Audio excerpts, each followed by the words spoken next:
Halo teman-teman, Assalamualaikum warahmatullahi wabarakatuh. Kita kembali lagi di Praktikum Statistika Industri. Kita akan belajar modul selanjutnya, yaitu modul 3, Statistik Inferensi, tapi dengan subbab yang berbeda dari modul 2 kemarin, yaitu kita akan belajar Paired Sample T-Test dan One Way ANOVA. Bisa dibuka modulnya untuk bisa belajar bareng-bareng tentang teorinya terlebih dahulu. Modulnya ada di web ya. Jadi tujuan praktikum modul 3 itu ada dua. Yang pertama, menguji dua sampel yang berpasangan, apakah punya rata-rata dua sampel yang secara nyata berhubungan atau tidak. Itu berlaku untuk paired sample t-test. Dan yang kedua, untuk menguji rata-rata dua atau lebih sampel, serta menguji apakah dua sampel punya varians populasi yang sama atau tidak. Itu berlaku untuk one way ANOVA. Kita lanjut ke paired sample t-test. Paired sample t-test itu bisa juga disebut dengan t-test dependent. Jadi dia adalah uji statistika yang bertujuan untuk membandingkan rata-rata dua grup yang saling berpasangan. Nah, maksudnya sampel yang berpasangan itu apa? Jadi dia itu subjeknya sama, tapi punya dua perlakuan yang berbeda. Jadi misalkan sebelum dan sesudah, atau pre-test dan post-test. Jadi misalkan, menguji tinggi pohon mangga sebelum dikasih pupuk dan sesudah dikasih pupuk. Nah, kayak gitu. Jadi kan subjeknya itu sama, yaitu sama-sama pohon mangga, tapi perlakuannya itu berbeda, yaitu sebelum dikasih pupuk dan sesudah dikasih pupuk. Kita lanjut ke syarat penggunaan paired sample t-test. Yang pertama, uji komparasi antar dua nilai pengamatan berpasangan, yaitu sebelum dan sesudah, seperti yang saya jelaskan tadi. Yang kedua, digunakan pada uji parametrik dengan syarat dia satu sampel, tapi tiap elemennya punya dua nilai pengamatan, datanya kuantitatif, datanya berdistribusi normal, dan kedua kelompoknya dependent. Jadi harus saling berhubungan. Nah, ini ada rumus T hitungnya. Ini ya, bisa dibaca untuk keterangannya juga.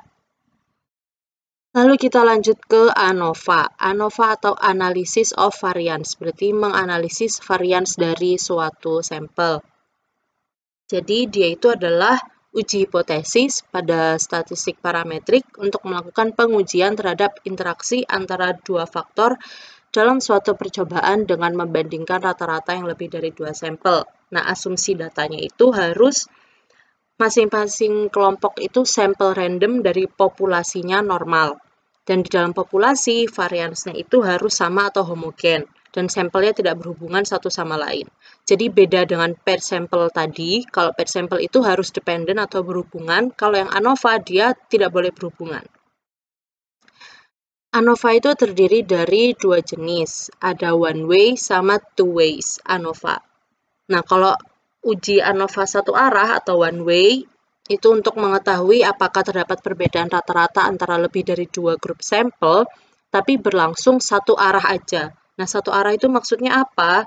Dia itu hanya berlaku antar perlakuan. Jadi dia bisa digunakan pada pengujian dengan faktor lingkungannya itu yang dapat dikontrol. Nah, ini selanjutnya ada rumus F hitungnya ini.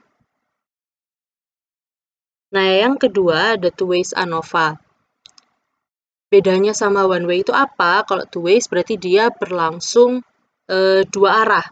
Jadi dia berlaku antar perlakuan dan antar blok atau antar grup.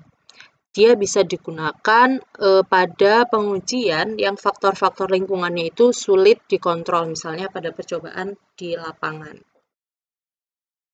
Kita lanjut.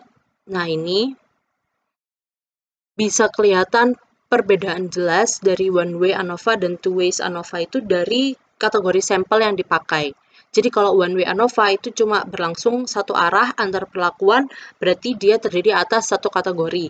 Misalnya, seperti ini, pertumbuhan pohon mangga. Nah, pohon mangganya ini adalah kategorinya dan yang dipengaruhi oleh beberapa perlakuan, yaitu pemberian pupuk, kelembapan, dan pemberian air.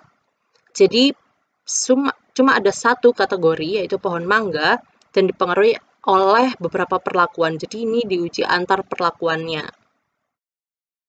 Contoh lainnya lagi, misalkan pengujian nilai matematika di kelas 10A berdasarkan modul pembelajarannya, berdasarkan guru yang ngajar, berdasarkan buku yang dipakai.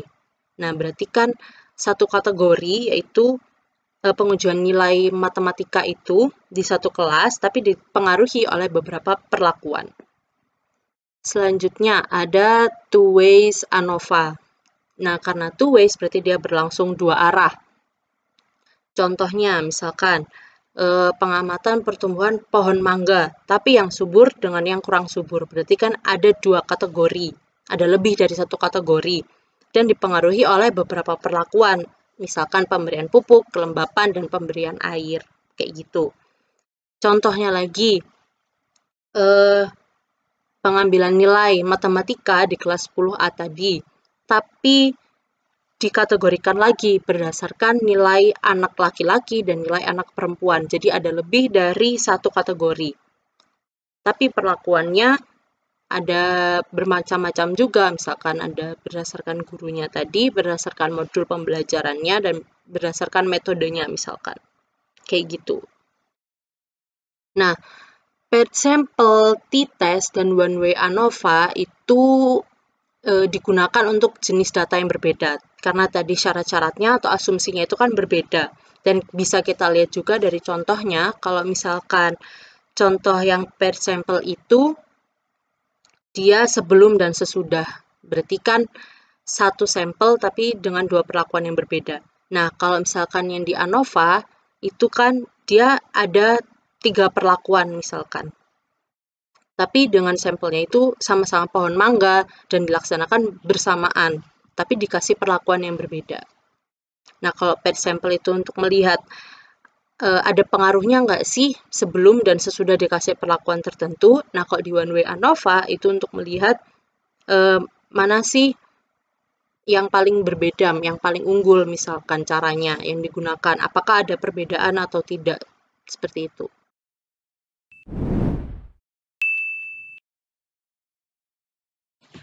Oke, tadi penjelasan teorinya sudah, sekarang kita lanjut ke praktikumnya.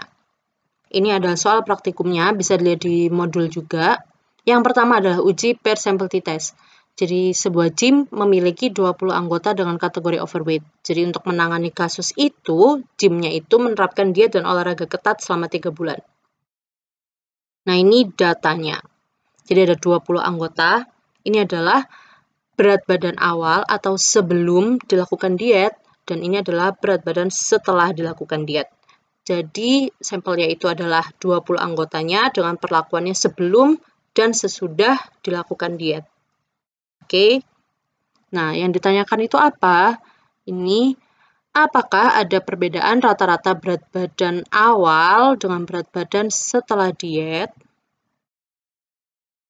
Nah, kita buka mini tab-nya. Ini ya mini tab-nya. Lalu kita masukkan ini datanya.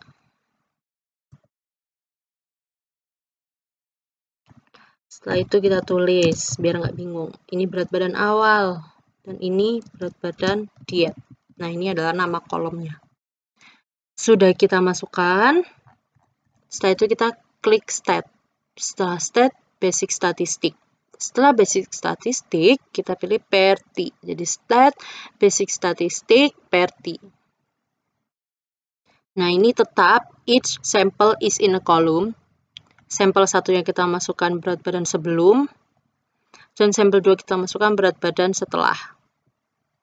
Kita lihat optionnya, ini confidence levelnya 95%, nggak perlu diubah. Jadi 95% ini adalah confidence level atau derajat kepercayaan minimum untuk menguji data. Jadi kalau 95% ke atas, itu artinya data yang diuji itu sudah akurat hasilnya. Kita klik OK, kita klik OK lagi. Nah, ini bisa kelihatan hasilnya, paired t-test. Nah, ini bisa kita lihat mean-nya berapa, kita bisa lihat standar deviasinya dan SMN-nya berapa. Setelah itu kita bisa lihat T-value-nya. Ini T-value dan P-value-nya. Jadi ini nanti akan dibandingkan dengan T-tabel untuk melihat hipotesisnya itu benar atau tidak. Sama caranya dengan modul 2 kemarin. Ini adalah parameternya untuk T-hitungnya dan P-value-nya. Yang digunakan juga sama-sama tabel T, cara membacanya itu juga sama seperti modul 2 kemarin. Jadi diingat-ingat kemarin modul 2 gimana cara baca tabel T dan gimana analisis hipotesisnya. Selanjutnya ada one way ANOVA.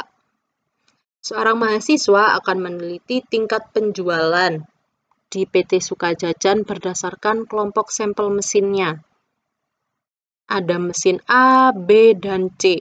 Jadi kategorinya itu sama, yaitu mesin, dengan perbedaan perlakuannya itu yang dilakukan pada mesin A, mesin B, sama mesin C. Jadi bisa aja misalkan mesin A pakai pelumas A, mesin B pelumas B, mesin C pelumas C, dan sebagainya. Ini ada 20 data pengamatan. Dengan pertanyaannya adalah, apakah ada perbedaan rata-rata yang nyata pada tingkat produktivitas di PT Sukajajan berdasarkan mesin yang dipakai? Mari kita olah. Kita masukkan datanya. Sudah. Ini kita masukin nama kolomnya A, B, dan C. Selanjutnya, kalau datanya sudah masuk, kita pilih data dulu dan kita stack. Stack itu fungsinya untuk menyusun atau mengurutkan data-datanya itu. Nah, ini berdasarkan kolomnya. Jadi stack kolom. Nah, kenapa sih kok harus disusun dulu? Ini supaya Minitab-nya itu bisa mengidentifikasi kalau mereka itu adalah satu populasi atau satu kelompok sampel yang sama. Kalau misalkan mereka nggak disusun terlebih dahulu, nanti mereka itu datanya akan terpencar-pencar dan tidak diidentifikasi menjadi satu populasi yang sama. Nanti hasilnya akan berbeda, jadi harus diurutkan terlebih dahulu. Di sini kita masukin A, B, dan C yang mau kita urutkan. Nah, ini kita pilih column of current worksheet, jadi ada di worksheet yang sama. Nah, ini kita masukkan. Jadi dia pengukurannya apa? Produktivitas kan? Produktivitas masukin. Lalu store subscribes in-nya itu tadi perlakuannya itu antara apa? Mesin. Kita masukin mesin. Oke. Nah, ini. Jadi diurutkan, ini tingkat produktivitas dan mesinnya. Dari A, B, sampai C, total ada 60 data. Setelah itu baru bisa kita olah dengan one way ANOVA. Jadi kita klik start, ANOVA, dan one way. Jadi start, ANOVA, one way. Nah, ini respon datanya kita pilih yang in separate column for each factor level. Di responnya ini kita tetap pilih yang A, B, dan C karena mereka kan berbeda-beda. Jadi jangan pilih yang produktivitas ya. Select, kita lihat option, confidence levelnya tetap 95. Oke, kita klik OK lagi. Ini interval plotnya. Ini nggak perlu dimasukin untuk output nanti. Nah, ini bisa kita lihat hasil one way ANOVA-nya. Ini ada F-value dan ada P-value. Ini nanti yang akan digunakan untuk parameter uji hipotesisnya. Ini kita bisa lihat mean-nya berapa, standar deviasinya berapa. Nah, bedanya PET sample sama one way ANOVA, dia di one way ANOVA menggunakan tabel F. Oke, tabel F. Nah, bisa dilihat di sini. Ini tabel F-nya. Ini kita pakai yang 0,05. Kenapa? Karena confidence levelnya tadi kita pakai 95%. Jadi 100% dikurangi 95% sama dengan 5% atau 0,05. Nah, ini ada DF pembilang dan ada DF penyebut. DF pembilang itu adalah K-1. K itu apa? Itu tadi adalah antar perlakuannya, yaitu ada 3 perlakuan kan, ada mesin A, B, C, berarti 3 dikurangi 1.